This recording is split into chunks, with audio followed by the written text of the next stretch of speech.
Welcome to R R green garden. 7 days garden series మీకు చూపించబోతున్నాను. ఈరోజు డే 1 అండి. నేను ఈరోజు టేబుల్ రోజ్ ఎలా వచ్చింది, ఎన్ని కలర్స్ ఉన్నాయి అనేది మీకు షేర్ చేయబోతున్నాను. చూడండి. Table rose orange and pink. ఇది orange and pink double shade వస్తుందండి.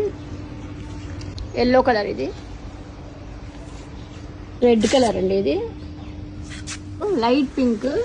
దీంట్లో పింక్లో ఇది ఒక రకమైన పింక్ అండి. ఇది వైట్.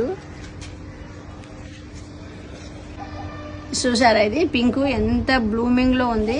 ఇది గార్డెన్లో ఈజీగా పెంచుకోవాలంటే ఫస్ట్ మీరు గార్డెన్ స్టార్ట్ చేసేటప్పుడు ఇది బెస్ట్ అని నేను చెప్తాను. చాలా రోజు బ్లూమింగ్, పొద్దునే మార్నింగ్ చాలా అందంగా చూస్తూ ఉంటేనే ఎంత ముచ్చటగా ఉంటుందండి. చాలా మంచిగా ఉంటుంది. ఈ వీడియో మీకు నచ్చినట్లయితే like, share and subscribe. Thank you.